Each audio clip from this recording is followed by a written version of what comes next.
Everybody, welcome to this Hidden London tour of Clapham South, a deep level air raid shelter. I'm Paul, I'm one of the Hidden London guides. I've been leading tours like this one for about 3 years now at all of our 7 Hidden London sites, and I do these almost entirely at weekends like today because I spend the rest of the week working for Transport for London as a project planner on the re-signalling of the Metropolitan District, Hammersmith and City and Circle lines.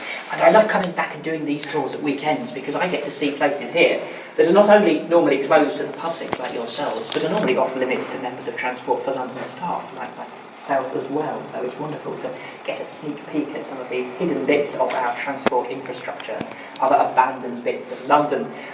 Have any of you been on one of our Hidden London tours before? Oh, a few of you, and then for others of you, this is your first time. Wonderful. Well, Clapham South is an incredible space to be exploring. You have just come down 180 steps, the equivalent of, well, it's about 32 metres beneath the streets of Clapham. We're going to be walking about half a mile as we explore this vast network of tunnels beneath the streets of London as we find out why they were built, as we find out how they were used. We discover what the plans were for how these tunnels could have been used after World War II, why those never came to fruition, and how they still went on to play a key role in shaping today's London. And this Clapham South deep level shelter run by London Transport Museum is the subject of some rather ambitious plans to very extensively restore it, which has the code name Saving Gert and Daisy. So if you see any signs around saying Saving Gert and Daisy, that's what it's talking about.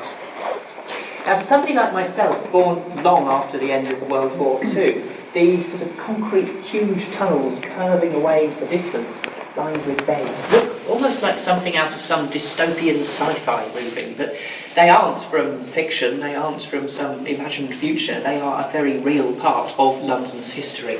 Starting on the 7th of September 1940, London was subjected to continuous bombing for 56 of the next 57 consecutive days and nights. Heavy bombing continued until the 10th of May 1941, and this was, of course, the period known as the Blitz, during which about 40,000 people were killed, 1 million homes were destroyed.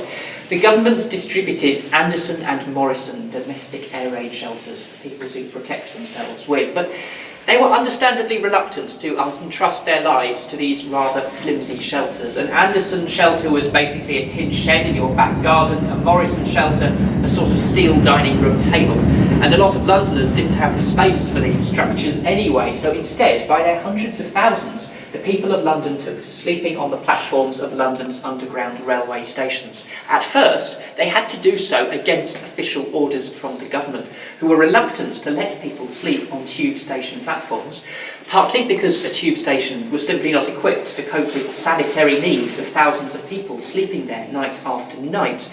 They would also inconvenience the regular passengers on the tube if there were people sleeping all over the platform. The government was also afraid that people might develop what they called a deep shelter mentality and refused to return to the surface until the entire war had ended. And it was dangerous sleeping on a tube station during an air raid. This photograph shows the aftermath of a bomb landing outside Balham station, just south of here, on the 14th of October 1940. The bomb burst many of the pipes beneath the road.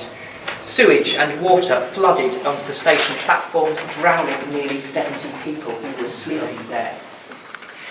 Now, today we think of World War II as being a time of great national unity with the famous Blitz spirit, but in reality, there was a lot of civil unrest. Thousands of people forced their way past police guards to shelter on the state platforms of Liverpool Street tube station without permission. There were public protests waving banners like this one, calling for the construction of proper, dedicated deep underground shelters, proof against high explosive and fire bombs, and at least 60 foot underground were the demands. And eventually, on the 19th of November of 1940, the Ministry of Home Security ordered the construction of 10 dedicated deep underground shelters, each capable of housing 10,000 people. And these would be constructed by the London Passenger Transport Board, who were the logical choice for such a scheme. They were better known as London Transport, forerunner of today's Transport for London, with huge experience building London's underground tube railways. If you move down here, let's have a look at where these 10 shelters would be constructed on the map we have. They would all be built underneath existing stations on London's Northern and Central Line tube railways for two reasons. Firstly, to allow easy access so that people could get there from all over London, not just from the local area, but also as part of a scheme for how the shelters would be used after the war, which I will come back to later on. Beneath the Central Line, shelters would be at Chancery Lane and St Paul's. Beneath the Northern Line, at Belsize Park, Camden Town, Goodge Street, Oval, Stockwell, Clapham North, Clapham Common and Clapham South, where we are now. Work never started on the St Paul's shelter due to fears it would undermine the foundations of the cathedral, and although work began at Oval, it was abandoned by December of 1941 owing to a labour shortage and poor ground conditions. But work proceeded apace on the other 8 shelters. Their size was reduced from the planned 10,000 capacity down to 8,000 to prevent overcrowding and improve the level of safety they would offer.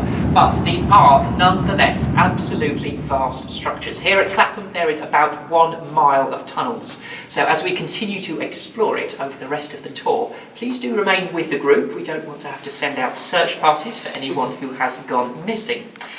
You might wonder, if you turned up here looking for your bed amongst 8,000 of them over a mile of tunnels during World War II, how would you find where you were supposed to be sleeping? Help was at hand because the shelter was divided into dormitories, each of which had a name.